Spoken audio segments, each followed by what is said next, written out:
Frankenstein, Dracula, werewolves, phantoms, zombies, gorgons, mad scientists, abominable snowmen.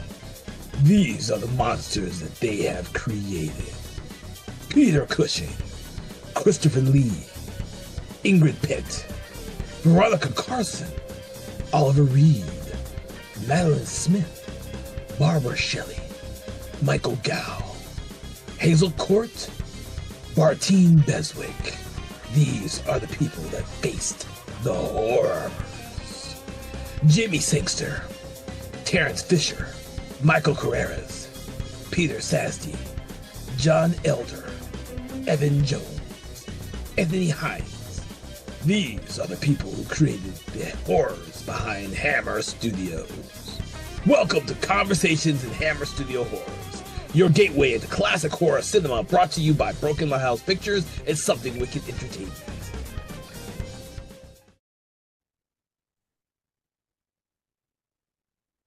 Hello, everyone, and welcome to Conversations in Hammer Studio Horrors. I'm your host, Kevin L. Powers. I'm also the owner and operator of Something Wicked Entertainment, and I want to welcome you to our program in which I and a special guest discuss an individual Hammer Studio film from the 60s, 70s, and 80s. Why, do you ask? Because we love the Hammer Studio movies, and we also love classic horror films, as we hope that you do too, since you're listening to this podcast. Now, what we do is we also kind of slowly go through each and every one of the films and franchises to kind of give you an idea of all the amazing films they did. And today's film that we're going to be discussing is one that is part of no franchise at all, but in reality, it is part of the Hammer Studios oeuvre of many vampire films that they have come across. And I'm sure that we will discuss some of the other vampire films as we discuss The Kiss of the Vampire from 1963. And to discuss this movie with me, I brought along with me my trusted compadre, Mr. Thomas Tinnerello, and I want to thank him for joining us on the program today. You're welcome, Mr. Kevin. Good evening, everyone. You have so many lovely necks out there in the visible internet audience. Oh, Jesus. All right, so I get he's getting us started with the vampirisms already, and I'm sure you're going to hear a lot more as we go along. But because this is a film, and many of the films from the Hammer Studios are films that neither one of us were alive when they originally released, I do have to ask, and it's part of our questions, is when was the first time you kind of saw this film, and what were kind of the impressions that you had on this film, or had on you? Well, basically, the first time I saw this movie, I didn't see the whole thing. I just saw the beginning. I saw the cold open because I was scrolling through Facebook. This is probably the only movie in the entire oeuvre of Hammer, and also probably in Conversations in Horror, that the main feed, that they'll say I first saw this, even part of this, on Facebook, because there was a Facebook group. I think it was called British Horror or Classic Horror or something, or Classic Monster, something like that. And the guy, I don't know how he did it, but clearly he didn't do it for too long because some high sheriff shot him down for copyright infringement. But the guy would post on Facebook in this group that you had to be vetted to get in, and I got in, whole movies. And he would post random whole movies on that group. You never knew what you were going to see. And I was just scrolling through. And then it'd be catching like right in the middle of some vampire movie or something. And lo and behold, he would always tell you what it was. The title would be above the post. So I'm looking through this, and all of a sudden he's playing something, and there's a funeral. And I had no idea what this was. All I knew it was called Kiss of the Vampire. And I'm like, well, I like vampire movies. What is this? So I started watching the cold open to this movie. And ladies and gentlemen, this movie has one of the best cold opens of any Hammer movie that I have ever freaking seen. It is so jarring. It is so disturbing. It is so, oh my gosh, it is so gripping that I'm just like, what? It's so great. And we'll get into it when we get into it. But The cold open to this movie just made me go, "What the heck?" That and then I was like, "Dang, that's how you start a freaking movie." Well, the thing I remember most about this movie is the way it ended. Whoa, that's ironic. I know. That's why when you were saying that, I was like, oh, okay. No, because I hadn't seen the movie the way this ends with so many vampires, and then the way they get killed when they get all their blood sucked out of them by bats. And that I took that away with me. I'm like, I've never seen that before. And it Yeah, just yeah. stuck with me. Yeah, it stuck with me. I could until I rewatched it. Because I think the first time I saw this was maybe 2 decades ago. This is part of a box set I've had for I don't know how long.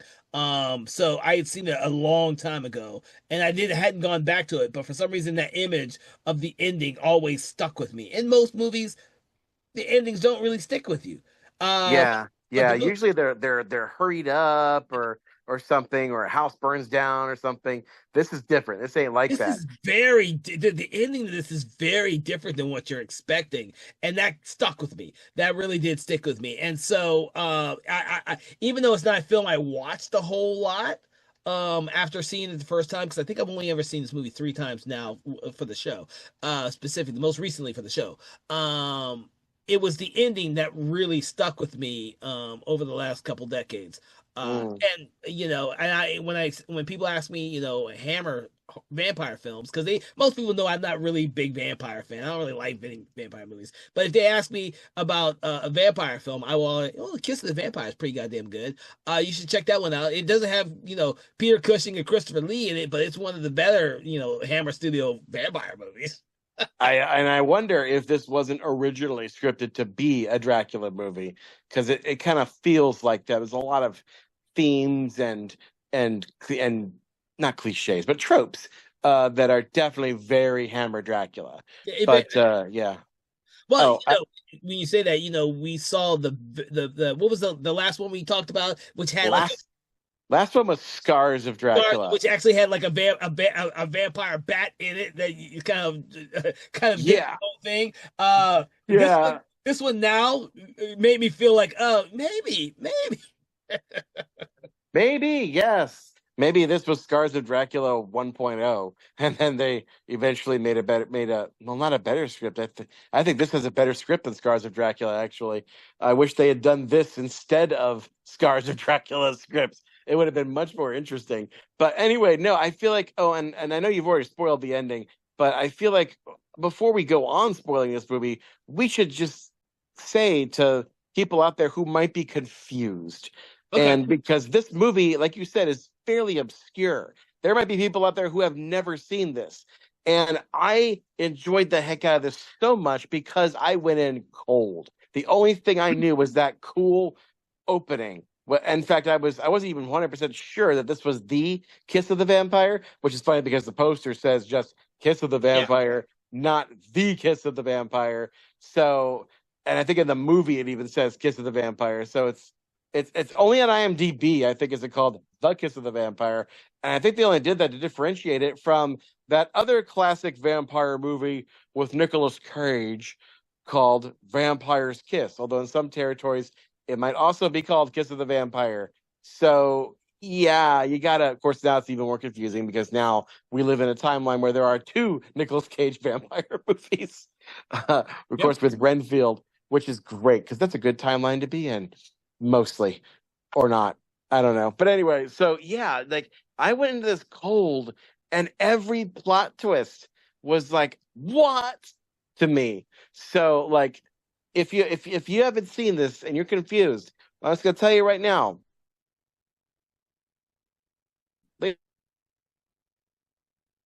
On a box set of a DVD box set with I think it has the Phantom of the Opera, Curse of the Werewolf, and a couple other Hammer classics on it that are also super obscure. So, oh, and also one of the Frankenstein's. I think Evil of Frankenstein's on that set too. I had to order that interlibrary loan from Savannah, Georgia. It took almost a month to get to me before I finally was able to watch this daggone movie. So I don't know if it's even streaming now. It might be by the time this it might be again by the time this this episode airs. But just try to imagine this movie is super cool because it's an original vampire story and it shows you aspects of the lore that have not been done before. It also shows you aspects of the occult Yeah. side of Hammer that Hammer does very well. And when it does get into it, it's very authentic and it smells very deep and disturbing. So there's that aspect to it. And also, like I said, it's got one of the best, most fearless vampire killers whose name isn't Van Helsing in the entire canon. I mean, there's Van Helsing, Father Sandor, and this guy, Professor Zimmerman. He's amazing. He's one of the best, most efficient vampire killers in the history of vampire killers. And he's a stumbled over drunk, and yet he is amazing at his job.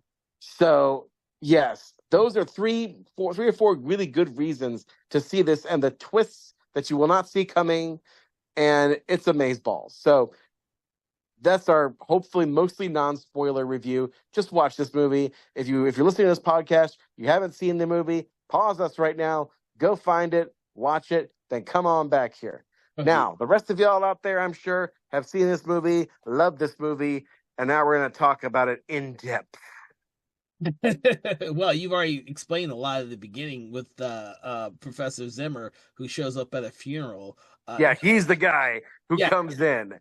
Yes. So I'll like let the you explain this that you love the beginning. So let you okay, explain. good. Yes, because I want to get into that. So like I'm going to talk. You know what? This is the cold open to the movie, and it's going to be kind of the cold open to this podcast because we're going to tell you about this without knowing anything else about it. Picture, if you will, a dreary, foggy funeral in the dreary daylight in Hammer's version of Victorian England, the countryside, and they're bringing a coffin into the into the cemetery, and the father is intoning, and then there's this shot that kind of zooms back to this man up on a hill in a top hat, and some of the mourners are looking at him going, I suppose he's been drinking again. And then this guy, this drunk with a top hat, stumbles in to the gravesite. Well, they've just put the coffin down into the ground, and the guy steps on the coffin. Nobody stops him, and he just solemnly sprinkles holy water on this person who we find out later it's his daughter. And he asks for a shovel. And they're like, okay. And he grabs the shovel and stabs the coffin with the shovel. And blood just explodes from the coffin and screams explode from the coffin because there was a vampire in that coffin. And he just iced it in one fell swoop with this. The guy just iced his own daughter with a freaking shovel, and everybody is horrified and runs. And then he leaves, just leaves her dead in there, and you see her face with her vampire fangs poking out, and then title Kiss of the Vampire. And I'm like, that is how you start a freaking movie. That is how you start a vampire movie. You start it with your guy go into a cemetery, staking it with a shovel, which is now I've never seen before. And then bam, titles. That's it. This guy is a cold-blooded vampire killer, and this is a cool cold open. And I could easily spend 10 minutes just talking about that opening. But yeah, that's that. And so the guy in question, this unbelievably badass vampire killer, his name is Professor Zimmerman, and he's played by Clifford Evans. Clifford Evans didn't really do very many horror movies. He mostly played supporting roles in adventures. Like adventure films like Mutiny on the Elsing. It's not Mutiny on the Bounty. It's like a knockoff of Mutiny on the Bounty. But he also did some other things like The Courageous Mr. Penn. But he is really good in this movie. And something about his beard and his makeup made me think he was Herbert Lom for some reason. I don't know why. I thought Herbert Lom, of course, who played the Phantom, in Phantom of the Opera, Yeah. and he's most famous, of course, for being Inspector Dreyfus in the Pink Panther movies. But Herbert Lom was a Hammer stalwart for a while, and I thought surely this was Herbert Lom. It looks like him, but no, it's a different guy, Clifford Evans, who died many years ago. Uh, so yeah, that's the dude you're following, but not exclusively. He's more of a supporting character Yeah. because this is a Hammer movie, so of course your main characters are really two lost, hapless lovers, and that's kind of what you do. Yeah. But before we move on to the rest of the cast, I want to mention this movie is directed by Don Sharp. Don Sharp, who is known also for adventure movies and thriller with Patrick McNee, the British Avengers, not the movies with Chris Evans as Captain America. No, but he also did some other horror movies, such as What Waits Below. He also did uncredited work on To the Devil a Daughter with Sir Christopher Lee, Yep. or as we shall call him, Sir Not Appearing in this film. That's a Monty Python joke for y'all out there. He also did Witchcraft in 1964 and Dark Places again with Sir Christopher Lee and Herbert Lom. It was kind of an old dark house kind of slasher movie, but he's probably most famous for Curse of the Fly. That's the one I The, know him for. yep, the third Fly movie. He did that. So yeah, this is probably his most famous Hammer movie, though. But man, that guy, he hung around for a long while. He died in 2011 at the ripe old age of 90. And he was still making movies up until 1989. So God bless you wherever you are, Mr. John, the Don Sharp. director John Sharp. And of course, the writer of this movie is credited as John Elder, but we all know by now that is just an alias. That's just a fake name for producer Anthony Hines, who is like probably the creative force behind Hammer. Most of him. Elder and produced a bunch of these movies. Yeah, most of Hammer, pretty much. Yeah, he's all over this thing. So yeah, he probably wrote that badass opening and thought, "Oh, this is going to get people right in the gizzards," and it did. All right. Okay, where you want to go after that? We want to go straight to our hero, our young couple. Uh, Yeah, might as well. are Gerald and Marianne. Who are the? I guess they are just married, aren't they? Yeah. Yeah. Well, it's interesting because in this movie they're driving a car, Yes. and and the rest of the way that the town people, everyone, they don't have cars, so they're still driving horse-drawn carriages, and these two are driving a car, Yeah. and of course they forget to put enough gas for the trip because they're Oh going no, it's not gas. across. Oh no, it's not gas. It's Kevin. It's Oh, petrol. petrol, It's yeah, okay. petrol. Yes. They forget to put enough in there because they're going on this really long trip to wherever their destination was. They mentioned it, but I don't remember what it was. I So don't remember it either. I didn't write it down, but I yeah, mean, it's a very similar setup to Scars of Dracula. You know, a handsome couple mhm, and gets stranded out in the country or lost. But this time they're stranded in a motor car, which yeah, gearheads out there and car lovers can probably tell us what that car actually is. But to me, it looks like a chitty chitty bang bangified cross between a go kart and an ATV, all in green. But we digress. Uh, that's that's where we start. But yeah. like the guy goes to get the petrol and leaves the girl behind, Hmm. and he's like, I won't be long. But of course he is, because that's what happens in these movies. But there in the distance, we can see a castle. And at the castle, there is a shot of a dude who spies her in his spyglass. And we are not sure what this dude's deal is because we don't know who he is, and he's not played by Christopher Lee, so we're not sure if he's a vampire or not. This movie is called Kiss of the Vampire, so we know there's at least a vampire. At least that's what I knew going into this. I didn't even read the synopsis. I had no idea what the heck was going to happen. But there's a storm, of course, because Hammer. Yeah. And, and then a tree branch falls, and she runs. And then Zimmerman comes up, and he he bumps into her or something, and she's like, And now I've seen him twice because like when I'm first watching, I'm like, who is this guy? We don't Yeah, even know his name yet. We know just anything seen him. about him yet? We know nothing about him except that he is a badass vampire killer and a drunk. And drunk. And so like we don't know what to expect. I am unmoored.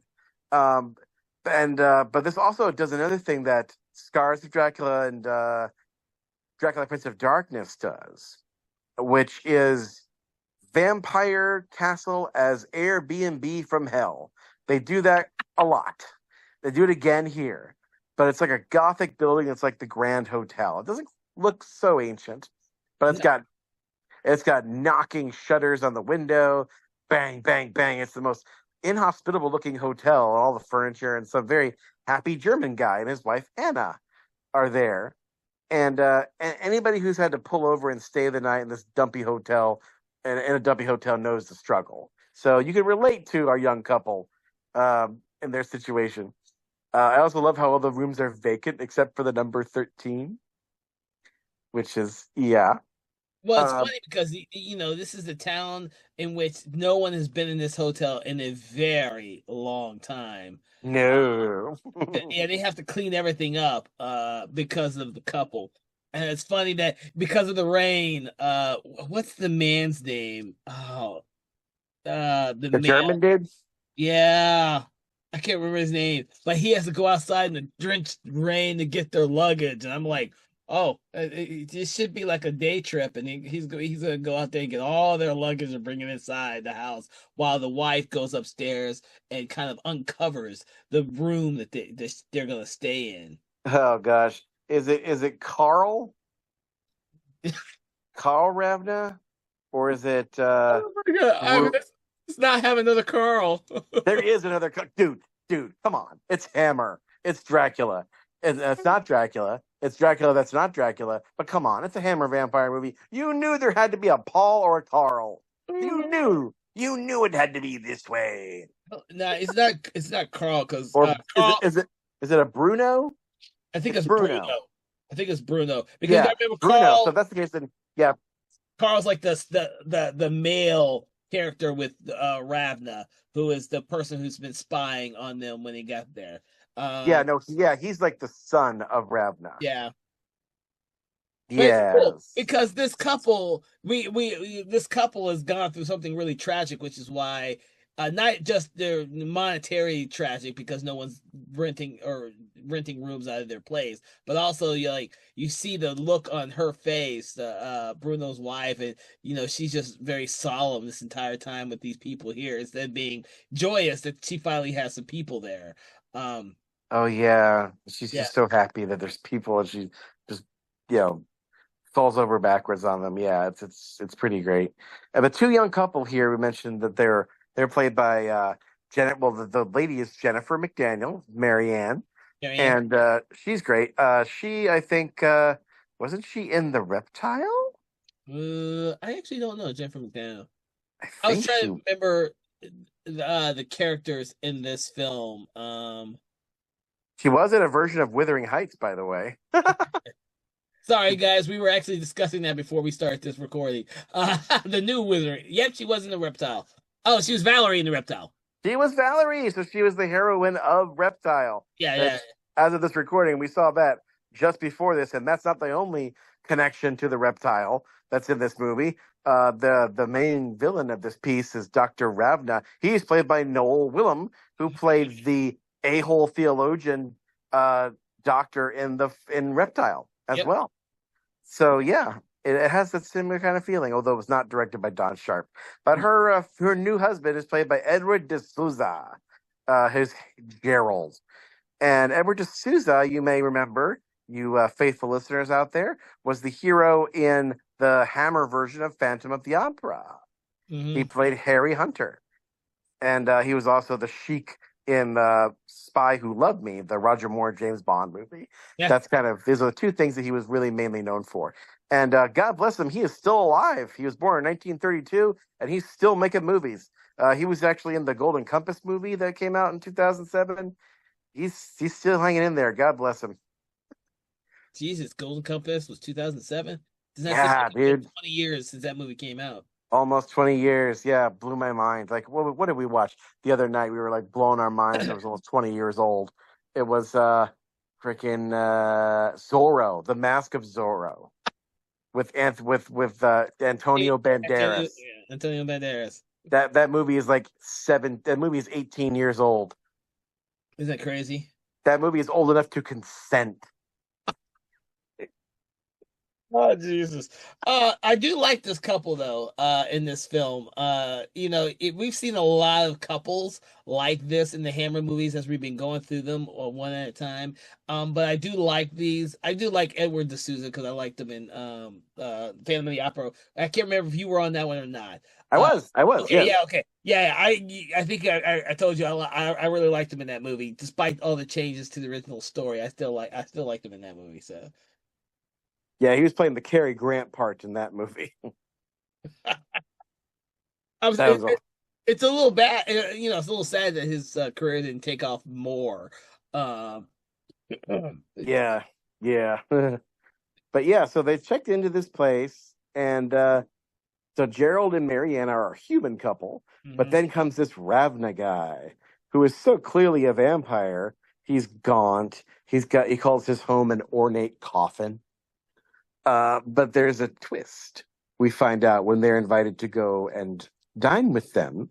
He's got a family. Yes, As soon as I saw that, as soon as I saw he had a wife and a son named Carl, I thought, oh no, this is getting interesting. A family of vampires. you rarely ever see. You never see that. You never ever see that in a Hammer vampire thing. No, Like at the most, you might get two twin vampires, like in Twins of Evil, or you might get Dracula making a little mini coven of like two, maybe three women, vampire brides. Which is funny because he doesn't even have the vampire brides in Dracula in Horror of Dracula. Um, yeah, you got to wait till the second movie, Brides of Dracula, to even see those people. But yeah, it's so weird. And it's like the great thing about this movie, the thing that I love is that this movie does something few movies do, but all the great ones do well, which is, I'm not sure what the technical term for it is, but I know there's one. But I call it like a thing where it shows you something cool. Like in this case, a whole family of vampires, which outnumbers our couple like 3-2.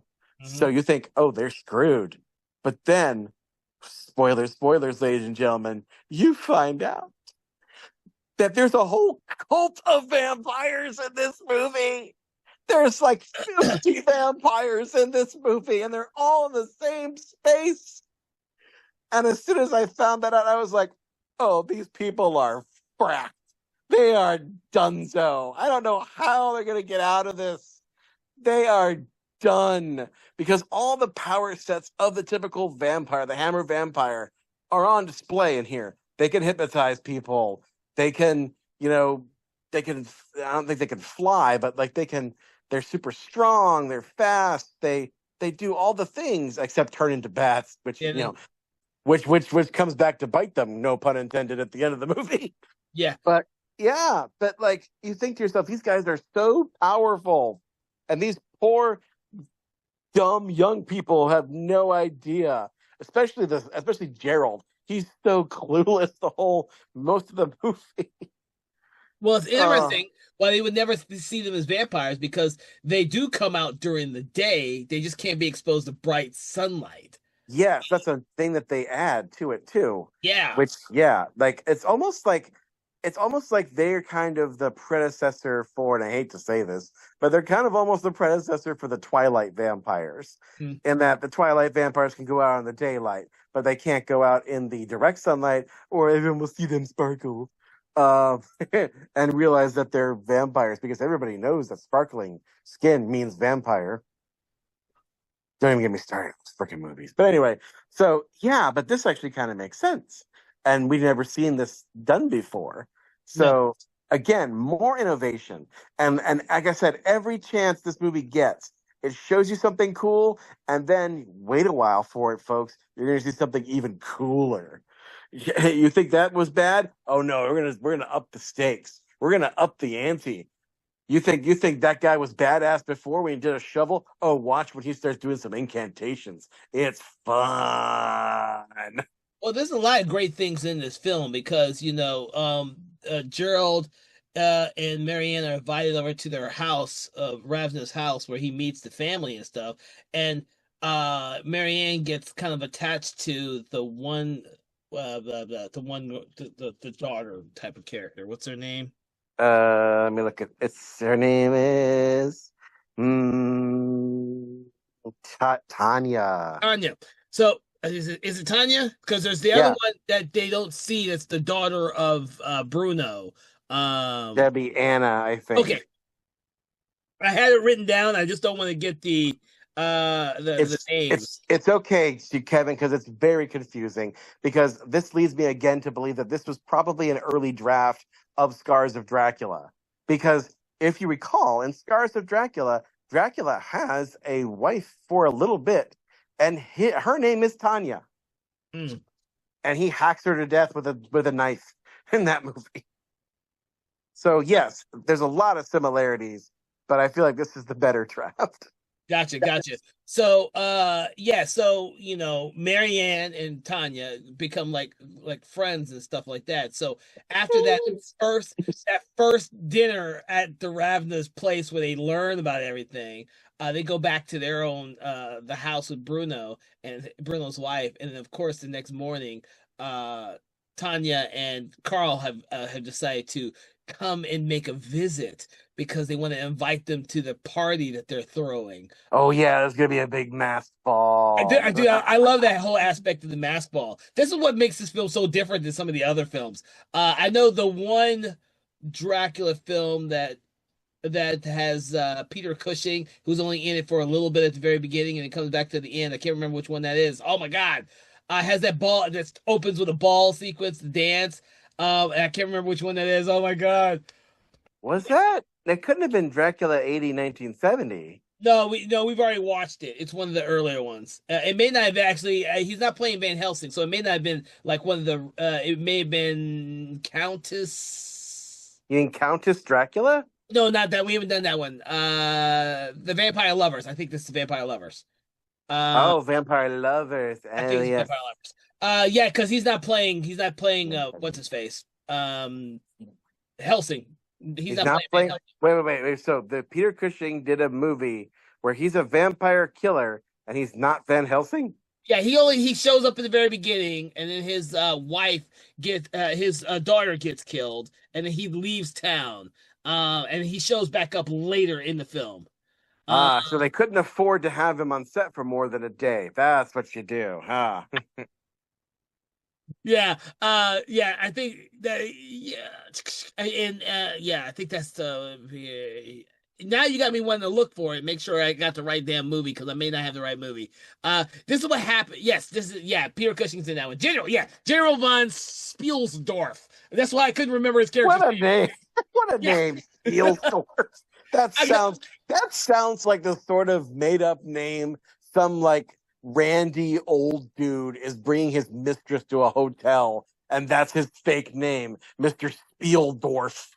Yeah. So, and now you made me forget what point I was making. But yeah, it made me feel.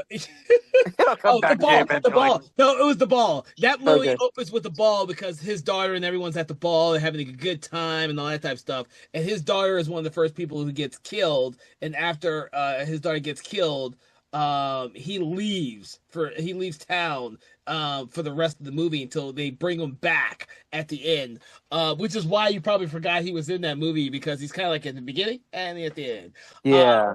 And then, of course, this movie has a dance ball in it, but it's much more elaborate because this one is a masquerade ball. So it has these amazing fucking masks that everyone's wearing. I really liked what they did in this movie. Yeah. I think all the guys wear like devil masks, and all the girls wear like a wide variety of different masks. Yeah. Well, yeah. All the males have these weird devilish masks, like yeah.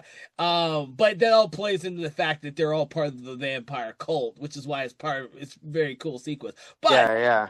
And before we also, get let's not forget something that happens before the ball. yes. Which Yeah, which I didn't want to go. I didn't want to forget anything, but yeah, but that's why the two kids go there. Is to invite them to the ball that's supposed to be that Yeah, party. yeah. But then there's weird stuff going on outside the chateau Mhm. that again deepens the vampire lore in ways that are unexpected. Because not only this is just like just before we found out, or just before I found out, it's a straight up vampire cult. We just thought, oh, it's a big family. Well, one of the daughter, I believe, Tanya, sneaks out back to the garden and starts digging somebody up. There's a person down in there. It's another sister. And freaking Zimmerman just stops by, I guess, to go vampire killing. And he goes and he tries to kill the girl, and instead he gets bit Yeah. by one of the vampire ladies in the arm. And I thought, oh crap, he's screwed. Because, excuse me, at this point, we have not established any cure for a vampire bite, short of killing the vampire that bit you. There is no other cure. So this guy gets even more hardcore. He goes back to his house and he is just like slowly slipping into unconsciousness. And he takes some brandy and disinfects his own arm with a combination of holy water and alcohol and fire. Hmm. And disinfects it and cures himself. So now we've added that to the lore that you can cure a vampire wound if you get to it in time and you douse it with alcohol, holy water, and fire. Cauterize it. Boom. Well, Take remember, some rest. Call you in the well, morning. yeah, well, remember that I think it's Peter Cushing does that as well when he gets bit. Oh yeah, and Brides of Dracula. That's right. Yes. But not with like holy water and all this. Like he doesn't burn it. He just burns the wound in that movie. This one, the holy water and the alcohol and everything, like he specifically puts it on there and it burns like it catches fire. For Yeah. that's really cool visual too. Zimmerman is hardcore. He doesn't Hardcore. crap. He doesn't screw around, man. Yeah, yeah. Zimmer's pretty hardcore. So, uh, Yeah. Dang. And what's funny is at this point in the movie, we still don't even know his name yet. We don't know his deal. He's just there being awesome. His only flaw is that he's a raging alcoholic. But apparently he's a functional alcoholic. yeah, Because he can still do all this stuff. yeah. Well, and then I'm trying to remember. The next important scene that I didn't want to forget is the fact that Carl plays. What's he? Is he playing the piano or is he playing a? Yeah, he plays the piano. Okay, so it's really cool what they do with this. With Carl, it kind of when he plays his original piece, it kind of it entrances Marianne. It kind of Yes. yeah, which is I thought was a real cool thing to do. Uh, Yeah, he uses vampire hypnotism in a through a different way, musical instrument, which has never been done before in a vampire movie. Usually you gotta wait, you gotta stare him in the eyes. which is You gotta what do the you gotta do the eye thing. But which Dracula Carlos, does all the time. yeah, Dracula does that all the time. But no, this guy is just so awesome. He can just play the piano and make the women just all, ah, I want you, you know. Yeah. Which I know there's a lot of guys out there who think they have that power, but really, nah, not so much. Now, if you're wondering why Marianne and Gerald are still there, it's because Ravna has manipulated them to staying by saying that he can get them petrol, but it would be a few days before they can get them petrol. So they're kind of stuck there until they can get, and they think Ravna is just completely innocent and just a normal person they're having fun with, all that kind of stuff. So that's it. Yeah. Yeah, yeah, because yeah, they don't kill him right off the bat like Dracula might do. They have they're waiting for him to come by Friday to come to a party, a masquerade party. So this layout is so different from some of the other vampire movies that we've seen come through Hammer in that way. So, Yeah, yeah. Like I said, I got a feeling this is This is definitely like this used to be a Dracula movie. I feel like the only thing that would make this movie even better is if it was if it was Sir Christopher not appearing in this film, because then it would have made Dracula a much more interesting character. It would have made things a little less predictable. I mean, it would have made things a little bit more predictable, but I would imagine that movie would exist in a world in which Scars of Dracula does not exist. But yeah. I think it'd be really hard to put Christopher Lee's Dracula in this, the way that Ravna is so different from Dracula. Like, I don't see Dracula having a bunch of family members hanging around. Uh, That's true. Dracula was never a family man, but Dracula was definitely cult leader material. In fact, was, that's something that kind of comes up in Scars of Dracula, if you recall, yeah, when he kind of treats his servants as if they are his cult members. This yeah, guy Ravna takes that to the nth degree, and he is total full on like um, I suppose in a way he's kind of like an Aleister Crowley type character, but a little more subtle. Yeah, yeah, Crowley was anything but subtle, yeah. but like Crowley, he's brilliant. And I get the impression, I don't think they say as much in the movie, but I get the impression he is a vampire who got turned not because some old hot young thing, maybe Countess Dracula Bathory or whatever, came and bit him. No, I think this guy is more like Robert Eggers' version of Count Orlok in Nosferatu, where he got turned into a vampire just because he got so deep into the occult. He got No, it's interesting. souls that he just ended up selling his soul to the devil. Yeah, and then that's how he became a vampire. And so now that makes more sense that he would become a cult leader because now he's like, I've now found the secret to immortal life, and now guess what? I want to share it all with you, and we can have all these mass balls and orgies and stuff. Because let's face it, in most cults, it's all about the orgies anyway. But yeah, I mean, we don't see any of those orgies in this movie, but I assume they happen. Well, Uh, that's gonna be a but masquerade ball. of course, of course. Meanwhile, like before that, I don't want to gloss over this brilliant line. There's a lot of great lines in this movie, but there's a brilliant line where um, the back at the hotel, back in the German guy's hotel, they got the German guy's wife, like just sobs over the dead daughter stuff. Like she's got a dead daughter, and then they mention Dr. Zimmerman, like he's there in the corner drinking. It's like his pastime. He just sits in the corner drinking Yeah, in the common area um while our main characters have breakfast. And like she's looking at him like, who is he? And that's where we finally learn his name. He's the guy in room 13, apparently. The one who's that's the only room that's ever occupied until our couple shows up, because that's the room where Zimmerman stays. And the landlady's like, "Oh, that's Dr. Zimmerman. He lives on sour cream and brandy." yeah. I did like that line. I thought that was really funny. Also because like he's in there, and you're not expecting him to be in that whole area slash scene. Like you think that that would be a place for people who are just passing through, not someone who's like stuck in that town. Yeah, he's using it like an extended stay hotel from hell for Pretty much. him. Yeah. But like, yeah, and they also mentioned that the Gerald and Marianne are visited by Tanya, and she's like, "I can't stay." Of course, we know she can't stay because the overcasty sky isn't going to stay that way because the sun's going to come out, and they travel around in carriages with black curtains on Yeah. them, which of course presages near dark when the people are traveling around in cars with black plastic all over them. These Mhm. guys did it first. Another family of vampires in there. Yes, Uh, exactly. Yes. So yeah, they get invited to the party, and Gerald shows up in a tux, and the way he wears that tux, and the fact he's at a masked ball, I can't help but think of Phantom of the Opera. I mm, can't help but think of him as Raoul, even though he doesn't play Raoul in that movie. But regardless.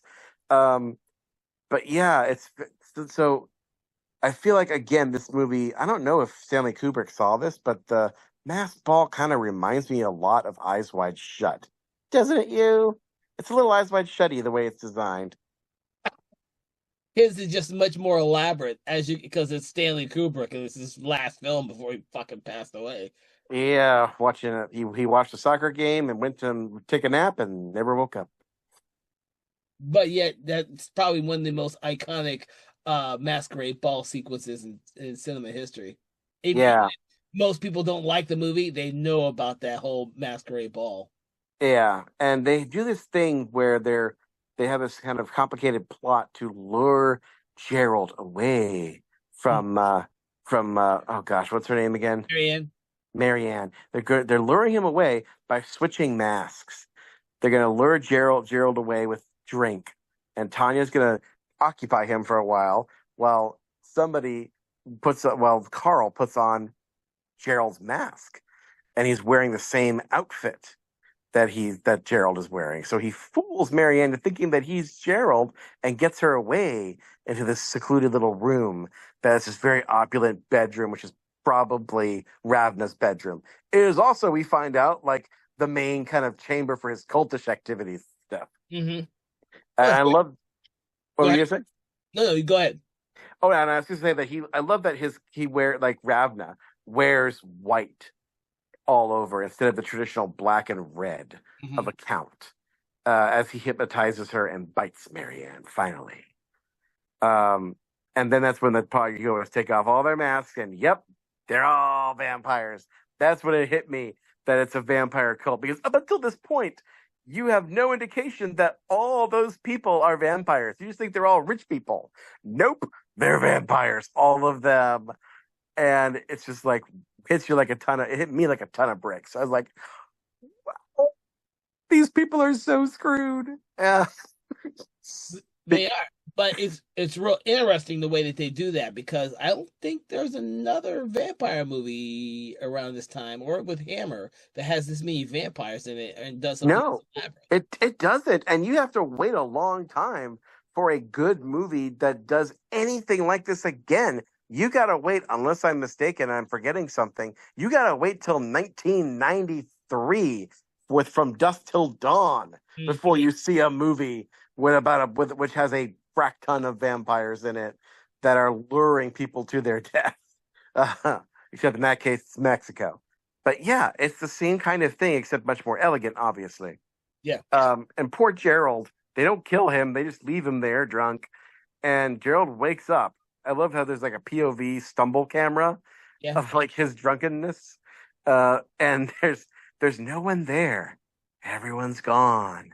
All that's there is Carl at his piano, and he's like, "Oh, hello there." And then there's like, "Where's Mary?" Mm-hmm. They straight up gaslight him. Yep. They make him think that he's crazy. They basically Lady vanishes this guy, and it's just nuts. He's running around trying to find her, and she is gone. Mm-hmm. Well, he goes back. although Go ahead. it does, although I'm sorry, I'm just gonna say that it did make me think as I was watching it. Why didn't they just kill him? Why didn't they just make him a vampire? I mean, it's not like they have limitations. It's not like they're at a cap. Clearly, they're open for new members because they just got one. I guess they didn't think of Gerald as worthy of joining their cult. I don't know, but I kind of wish that they had taken this whole "Where is my wife? Am I crazy?" Bit a little bit longer, just so we could really feel his angst and paranoia. Because it kind of stops fairly abrupt when Zimmerman gets a hold of him, and he's like, Yes. "Yeah," he's like, "No, you're not crazy. Your wife is inside the chateau being kept prisoner." And Zimmerman, and then Gerald's like, "Oh, thank God, I'm not crazy." So yeah, well, this is the part where we actually get to see Zimmer kind of come up because we've seen him other than the very beginning, which is the exciting part. We've seen him more or less be kind of the drunk through the whole thing until he starts to realize what's going on with Gerald and what's going on. It's like this town has been gripped by this death, this plague of death, and he's like, ah, fuck, I'm tired of this shit. You But he's make him still sound like drunk. you make him sound like Nick Nolte, which I want to see a Nick Nolte movie where he's an old crotchety vampire killer. I was thinking more of Robert Shaw from Jaws, but yeah. All these freaking vampires up in here. I gotta get out and deal with this. Yeah, but I do like Nick Nolte, so yeah, okay. Um, But I mean, this movie is very lean. It's not a very long movie, so and it goes by really fast.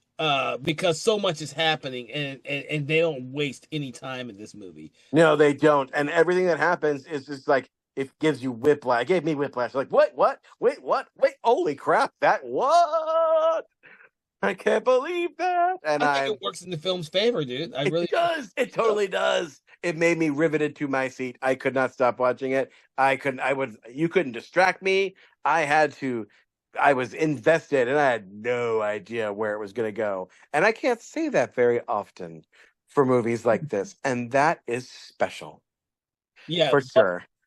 What was it? What was I about to say? Gerald and Zimmer make their way back to what is it?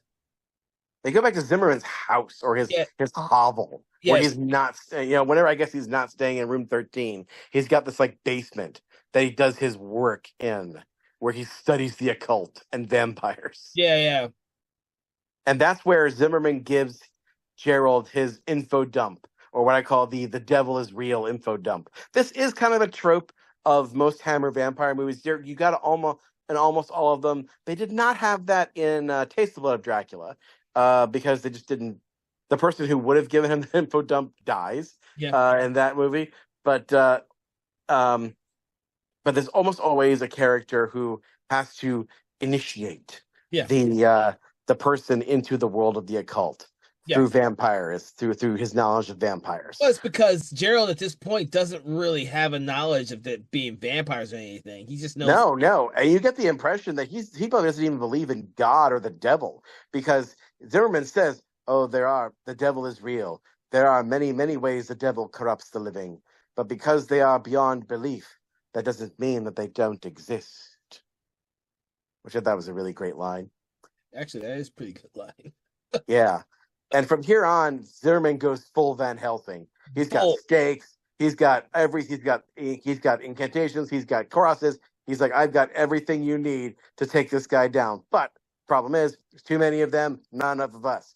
So he explains, and he really lays out in detail what the source of vampirism is. Like, this movie goes deep into Mhm. what a vampire actually is, unlike any other Hammer. Although I'd like to believe these movies exist in the same universe. Like So, all the Hammer vampire movies, I think they're all in the same universe. So I like to believe that they all come from the same weird dark universe. But Zimmerman explains that the source of vampirism is literally the devil himself.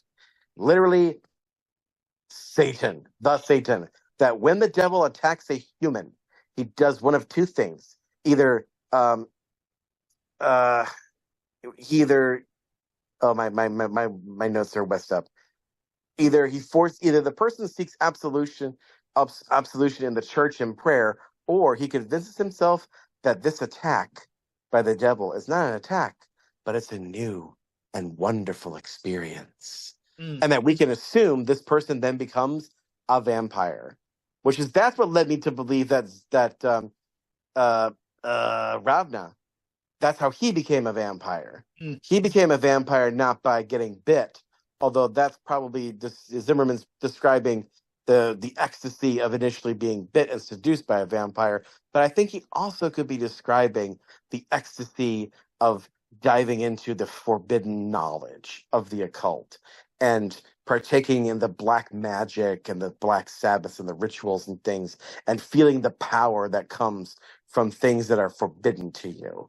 That is an attack by Satan, he's saying. That is a deception by the enemy.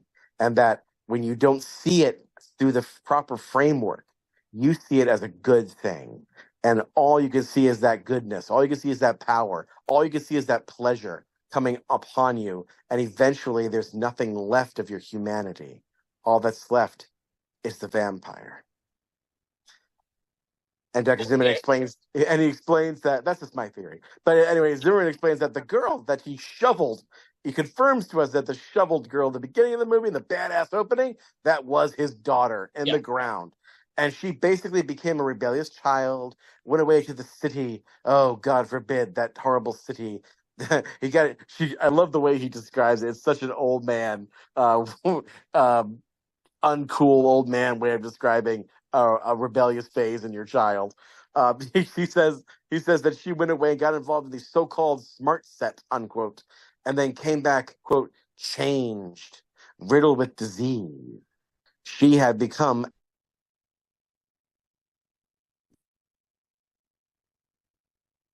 the it's kind of a reverse of normally the way vampires enter um, enter the human world in vampire movies. Because typically you have a vampire coming from a far flung country, or from a castle, or from the grave, or Yeah. from some lonely place. This, he suggests that no, this squad of vampires came from civilization. They came from the city. They came from a hotbed of culture and sophistication. And then they came out here to the country, which is kind of interesting. It's the opposite of what you would think. It's verbalizing very admittedly conservative fears, maybe anti-intellectual fears about the elite as secret bloodsuckers, and that kind of sounds almost like a QAnon thing, don't you think? Well, it sounds like that was part of the visual things for the film because Gerald and Marianne first show up in the car, which we then see gets which for no purpose other than just running out of gas, Yeah, just yeah, stops but like the working. theme of like, And then, of course, they have to use horses to bring it into yeah, town. I don't. That's right. I don't think they ever get that petrol. Now that I think about it. No, they don't. Well, but you know, gotta remember that Ravna's in charge of that, and of course, he doesn't want them to leave. So he has no want to give them petrol so they can actually He leave. ain't got no petrol. Anyways, so they go back to the chateau, and they have this plan that they're going to break in and get Marianne out, Hmm. and like Zimmerman's going to distract the vampires, and like they're going to get the vampires out, and Zimmerman's going to like put a holy symbol or something on the door Yeah, so they can't get back in. That's their plan. All right, and you're thinking, okay, this might just work, but um, and then like the doctor has his wife spit on him. Oh, okay. So there's a whole like cult activity going on with Marianne. They're gonna initiate her yeah, formally. they're gonna initiate her, and this is don't forget this is where we see the Bruno's daughter Anna more. We realize who she is because remember we've been seeing Anna here and there, like hiding in the film throughout the whole film. But this scene here is when they're all in the house is when we actually get to see her actually do something other than for some reason this movie goes about not really explaining who's who for a while. Like we don't really know who Anna is for a while, but we do know that like Bruno's wife is staring at a picture of her when Mariana catches her, and of course it's revealed later that the vampires took their daughter, and that's who we see is Anna. So Yeah, yeah. And then he gets in, he breaks in, and he finds Marianne, but mhm, she has changed. mhm. She has started the process of becoming a vampire, a full initiate into the secret society. And Ravenous like, go on, tell him how you really feel about him. She spits on him. And he's like, my dear daughter, initiate him into our society. And she's about to bite him, but she scratches his chest, and there's blood on his chest. And he does something that I've never seen anybody do. And I thought at this point, oh crap, he's got nothing. He's got no cross. He's got no holy water. He's donezo. But all of a sudden, he takes some blood from his own chest and puts a cross in blood on his own chest, and that's enough to make them Yeah, go, yeah. ah! I've never seen anybody do that before. That's like super clever. I've never seen anybody since do it ever either. No, and with modern technology today, like I had an idea for like a vampire thing. I thought to myself, like, what? Why was there never a movie where a vampire hunter is just his whole body, even up to his neck, is especially the neck, is covered in tattoo crosses? Like if you were a vampire hunter, you didn't want to get bit, you think that'd be the first thing you would do is your entire body tattooed in crosses. Well, they do that in the Mouth of Madness. That's not the same. That's not those, and that's not tattoos. Those were black colored pencils too, which is really weird because there's no way Sam Neill could have made that many marks with a one colored pencil. Yeah, I know. It's still funny seeing the visual of all the crosses over him. So yeah, It wasn't even a colored pencil; it was a crayon. Now that I think about it, I think it was a crown. I think it it was. was a crayon. That was so wild. Yeah, But yeah, so Dr. Zimmerman gets trapped. So he traps them by drawing ash and garlic mixture crosses on the doors to the chateau, and this gives them the chance to get him and Marianne out there yeah, later. Like he gets to safety, and as Dr. Zimmerman explained some more that there's a ritual that he can do yeah, to destroy all of them. Basically, a vampire nuclear bomb yeah, that I can detonate because now they're all trapped.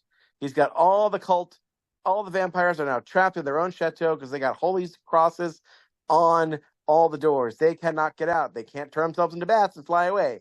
So he's got them stuck there. And he's like, there's something I can do, but I can only do it on the full moon when Capricorn is in Saturn. And now some, we got some full on occult stuff. yes. So Not what I was expecting. not at all what I was expecting. I was like, oh my gosh, how'd they get away with this in the '60s?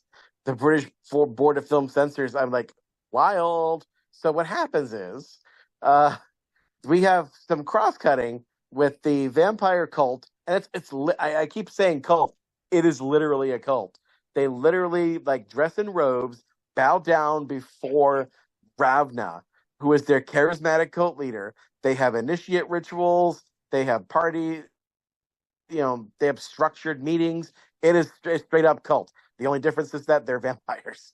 Yeah, Um, and they're having a meeting basically about how we're going to get out of here. And they're all like getting anxious. Like, what are you going to do? How are you going to save us? And he's like, calm down, calm down. It's going to be all right. And he's trying to reassure them all. Well, then there's a storm that's starting to gather because Zimmerman has started his ritual. He draws a magic circle and the pentagram of Solomon. I wish I had done more research into this, but apparently it's a specific kind of symbol. It's not like the regular five-pointed pentagram.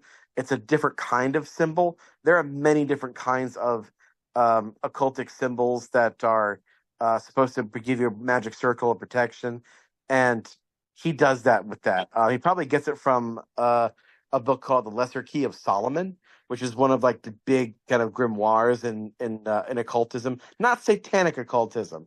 There's a big difference, no, and that's he gets it from the book of Ebon. I.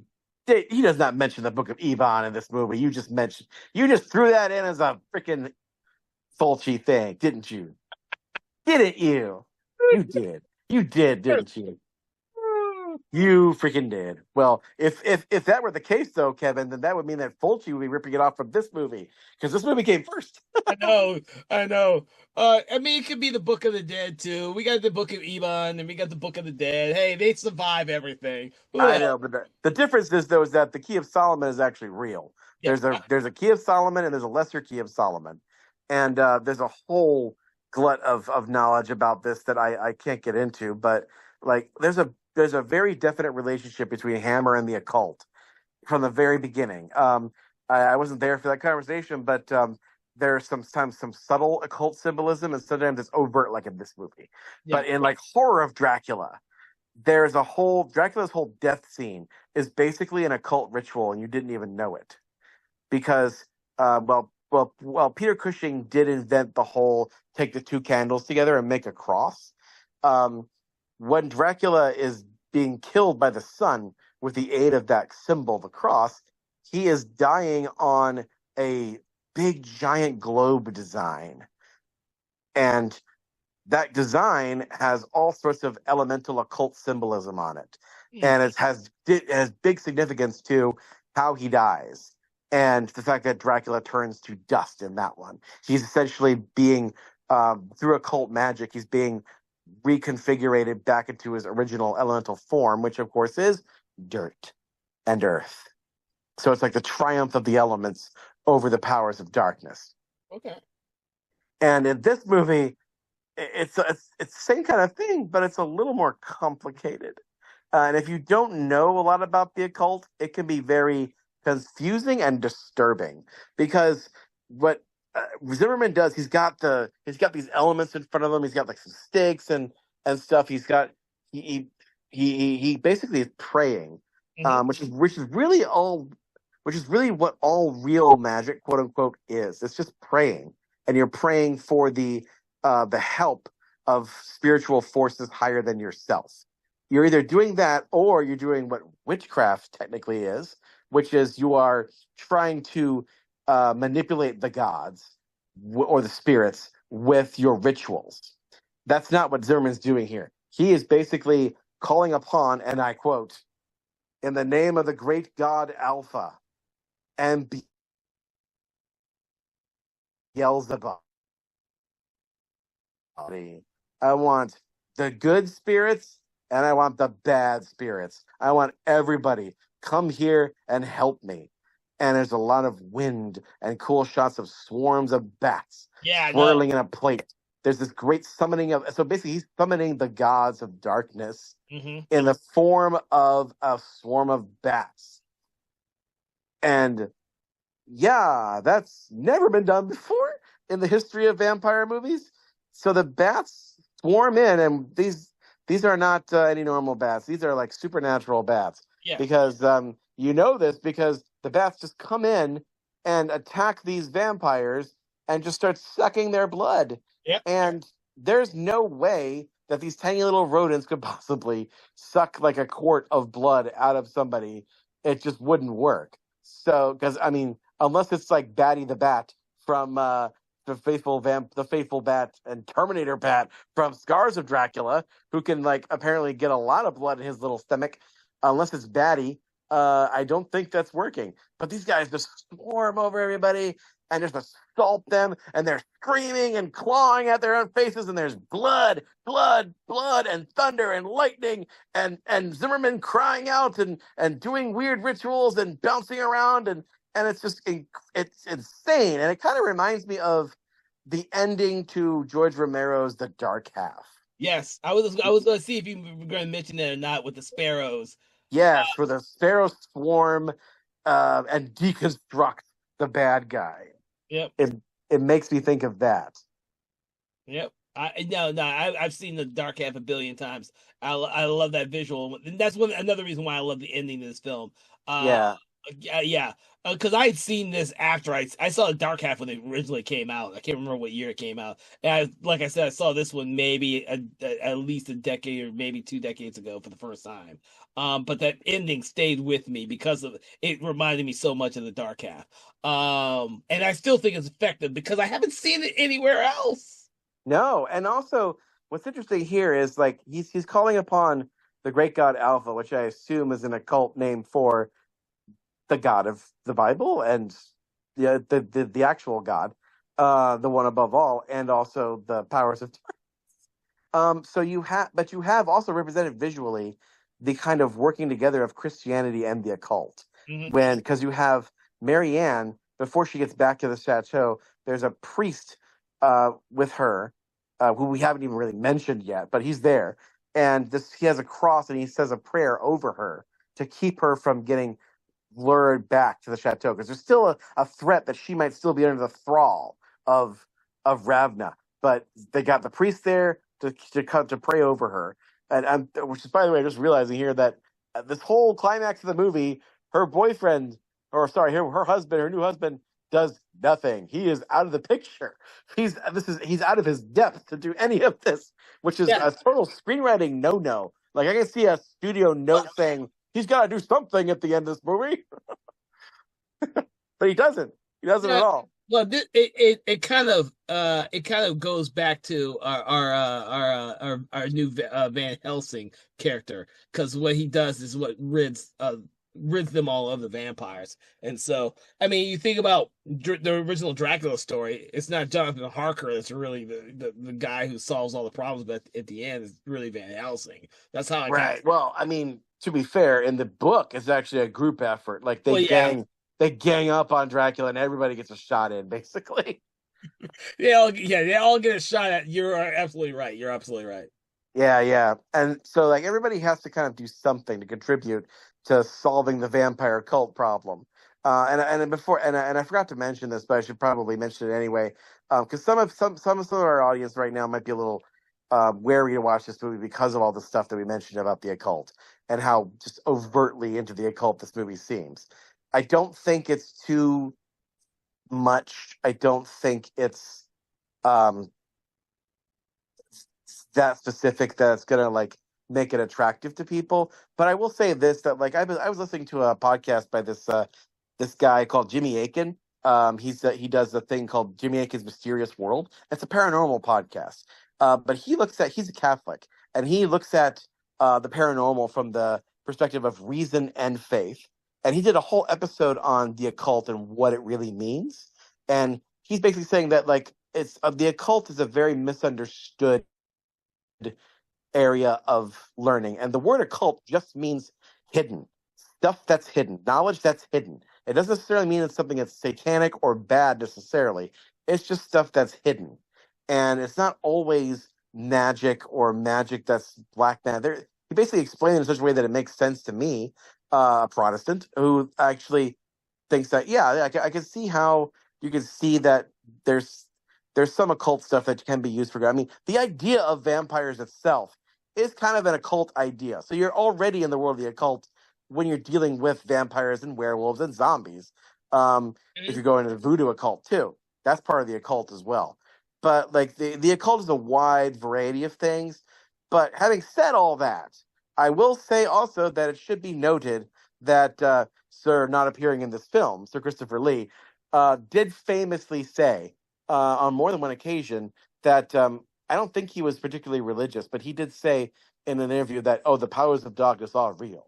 Like he straight up believed in something like Satan. He believed that there was a spiritual realm and there was evil there. He said as much on the BBC. And then later on, somebody interviewed him in his house when he was like in his 80s about whether or not he had an obsession with the occult, because it was rumored that he has this huge library in his house Yeah. with like a bunch of occult books. And Sir Christopher Lee laughed at that. He's like, I don't think that can't be true at all. Like, where would if I had so many books, where would I sleep? I'd have to sleep in the bath. Uh, but he said that he only has like three occult books, and he mentioned their titles. Like one of them was called "The Devil is a Gentleman," and um, and he Devil. said that yeah, but he said that it's dangerous. He said, whatever you do, do not get obsessed with the occult. Do not go deep into it because, and I'll try to say it the way he said it because it's bone chilling. He said, because not only will you lose your mind, you will lose your soul as well. And I was just like, whoa. What? Because if you know anything about his life and his experiences, it makes you go, what does this guy know? What has he seen that would make him say that? Ugh. So, yeah. Some good advice from Star not appearing in this film. Oh Jesus. So, this one has a resolution. It just doesn't end with the vampire bats killing the vampires, because we do see Gerald and Marianne together, and Marianne's wounds disappear as we finally see all the vampires dead. Which is not always the case with a Hammer film. We don't always see a side of a actually happy ending like this among a lot of them, because this couple is intact. Yeah, I'm sure they're traumatized, but Traumatized, yeah, but they're yeah. intact. But they're intact. It's going to be a weird story they tell their grandkids. Oh Jesus. But yeah, so that's how, I mean, this movie ends on a freaking high note. It may have not ended like a traditional hero story where, Gerald has like the last hurrah with killing the vampires. It's almost like there's no direct confrontation, because Zimmer cast kind of like asked for the help through a spell to just to get rid of all the vampires there, and they just happen to have them all locked up there to get rid of them all at once. So Yeah, and I think some of that comes from uh, a British view of things. And I think it's also part of what makes the occult stuff authentic, because I feel like British people have more of a firm grasp on that stuff than we do. for whatever reason. I don't know why. Maybe it's because like most of the like occult knowledge and stuff was compiled and made popular in English by British authors and scholars. But also, I think there's also, of course, the whole like the Celtic tradition, the folk horror ness of it. I would say this is almost folk horror because of this whole third act. And also, I think the idea that Gerald isn't the main hero of this, or even Zimmerman really isn't the main hero of this either, even though he, slams the slam dunk that solves the solution. That's a dumb phrase. I'm not going to say that again. But but I think that comes from a British viewpoint of the world, because we as Americans are all about American exceptionalism. We're all about the self-made man. We're all about the lone hero who takes on the world. We're all about that guy, Yeah. that very Nietzschean super Uberman thing that we kind of co-opted from the Germans. We get that from them, and we get that from in all kinds of forms of toxic masculinity. But the British don't have that. They've never had that. If they do, they only have it because they like that aspect of American culture or Russian culture, because Russia kind of has that more recently. But yeah, I think that's where that comes from, where it's more of a group effort, because British people primarily are more about community more than we are, and especially if you're getting into like like more about us working together, a social organism that builds up to survive, to confront something that's bigger. Although, really, if you think about it, this movie is about a clash of two communities. Yeah. Because Ravna's not by himself. Ravna has a whole horde of the undead at his command, and the only solution to that is another horde. They gotta. That's why he summons the bats, because he needs an army to destroy an army, and that's what he does. So yeah, I feel like some of that maybe comes from World War II as well, because like during World War II, when the Blitz was happening and all that stuff, like the British people were all about stiff upper lip and carry on. We'll help each other out, work together. We're gonna defeat the Germans. We can do this together. No man is an island, and we're gonna succeed. And guess what? That's what they do in this movie. They succeed in killing a cult leader, which basically, Hitler kind of was a cult leader, because, as we all know, the Nazis were also obsessed with the occult, thanks to Heinrich Himmler. And so that's why I think where all that comes from. That's why they wrote it the way they did, and that's why it's so different than what we are used to. Yeah. There's no super cool Blade gonna come into that vampire castle and just slice up the pieces with his silvered sword or his garlic grenades. That ain't gonna happen in this movie. Nah. All right.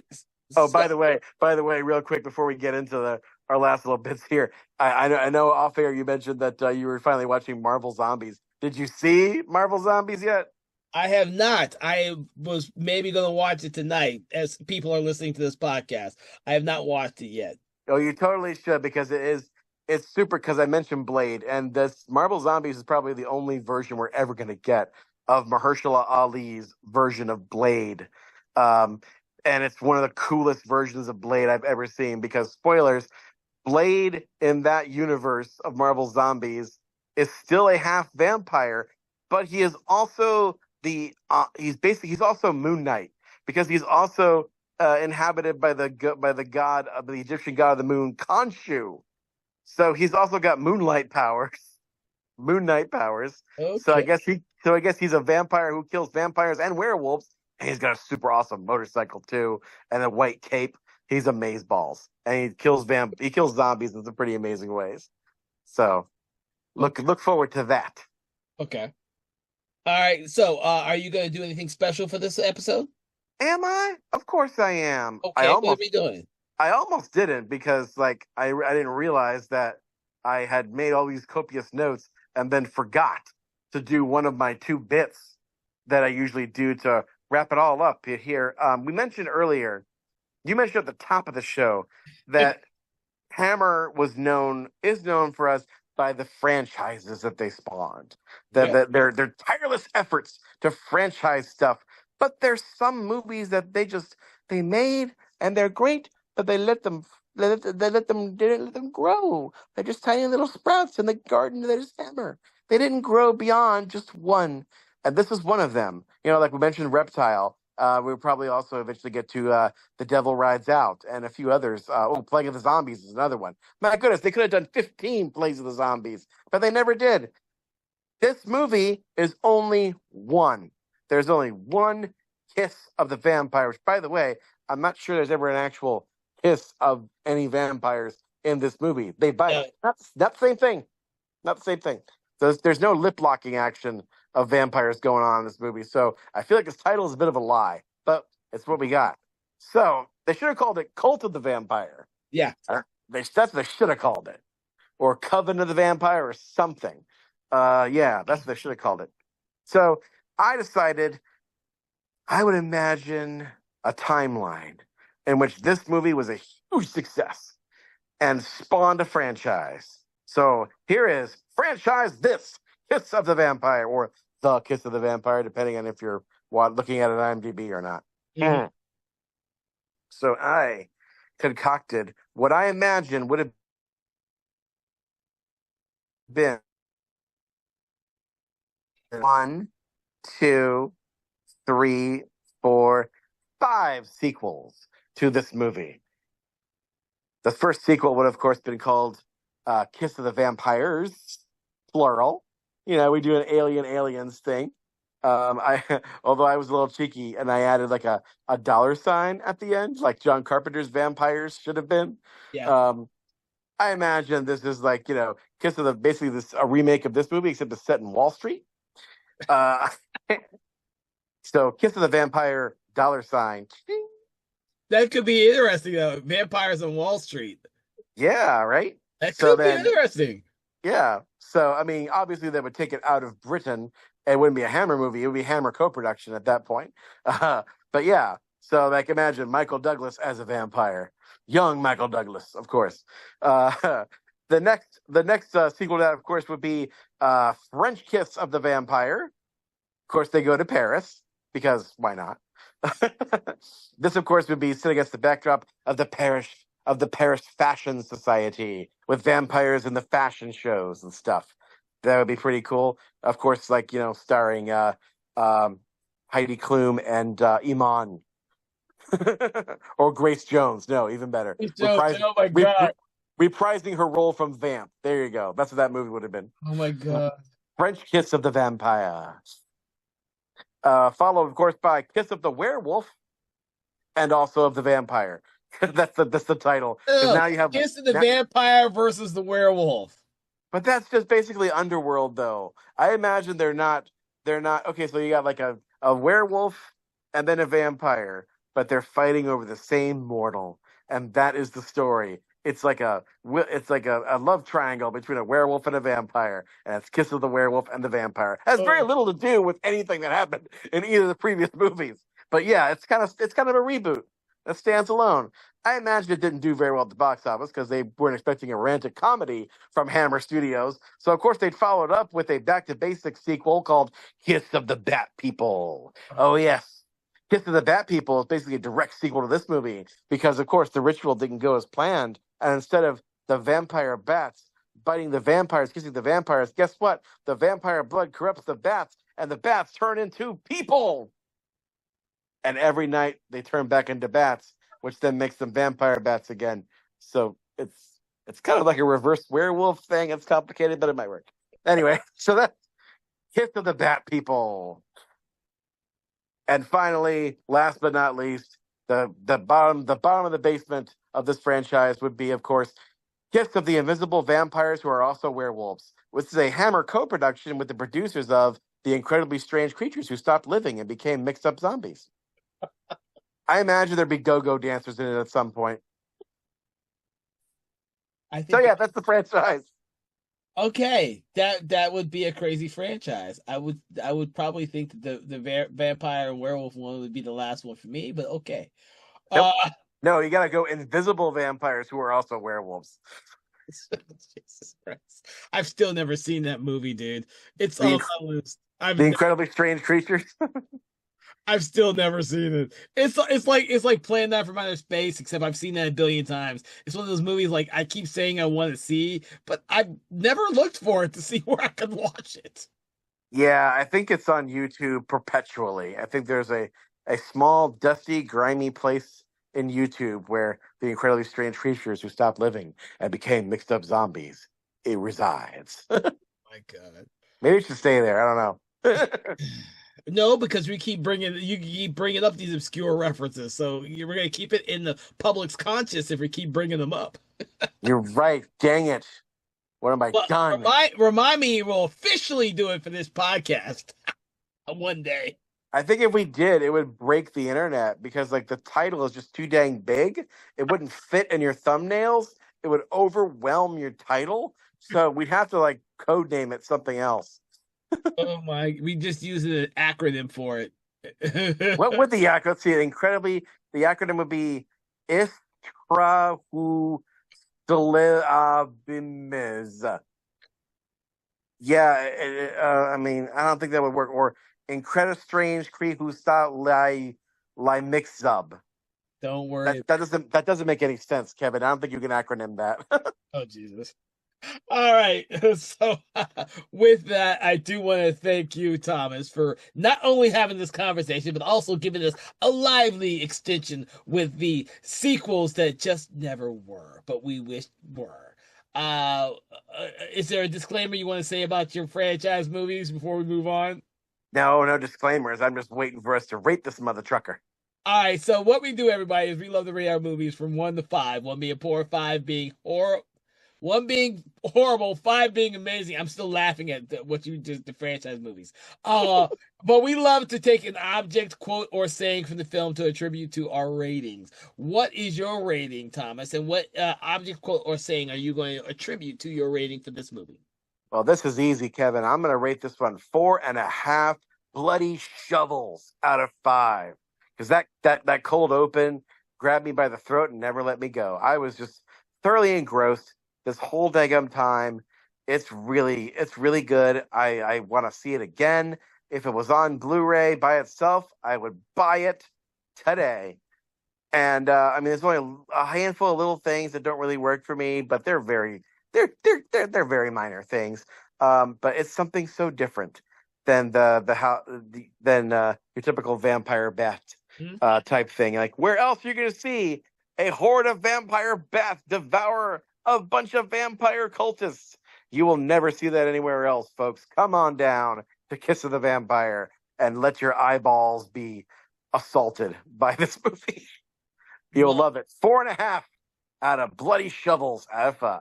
Well, since you pulled something from the very beginning, you know I have to pull something from the very end. So mine's going to be 4.5 swarms of bats in the belfry. It's interesting that me and you love this movie, but for different parts of the damn movie. This one has been a very, very, very entertaining conversation because of that too. This was very different. I was not expecting that. But I hope that all of you out there have enjoyed this conversation in which we discussed this film. We do hope that you go out there and seek up all of our previous episodes on other Hammer Studio films, because we've done a lot, and we're going to keep doing them every first and third Friday at 8 a.m. We put out a new episode. So please make sure to like, share, follow, subscribe. Do that thing you do with your favorite podcast and your favorite podcast app, Spotify or YouTube. And please make sure to check out our other podcast, Conversations in Horror, which is every Wednesday at 8 a.m. That one delves into everything horror, no matter what decade or subgenre it is in. Hence why we mentioned some of the horror comedies out there. We do hope that you enjoy both of our programs, and we wish you a pleasant evening. Sour cream and brandy.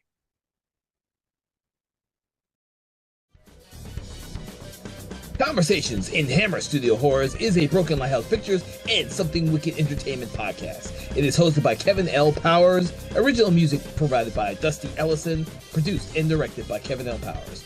Our executive producer is Kelly A. Inoka. This podcast is produced in the Gwinnett County, Georgia. Conversations in Hammer Studio Horrors is part of the Conversations in Horror podcast franchise and is copyright 2025 Broken Lighthouse Pictures. No part of this program can be used without express permission from Broken Lighthouse Pictures.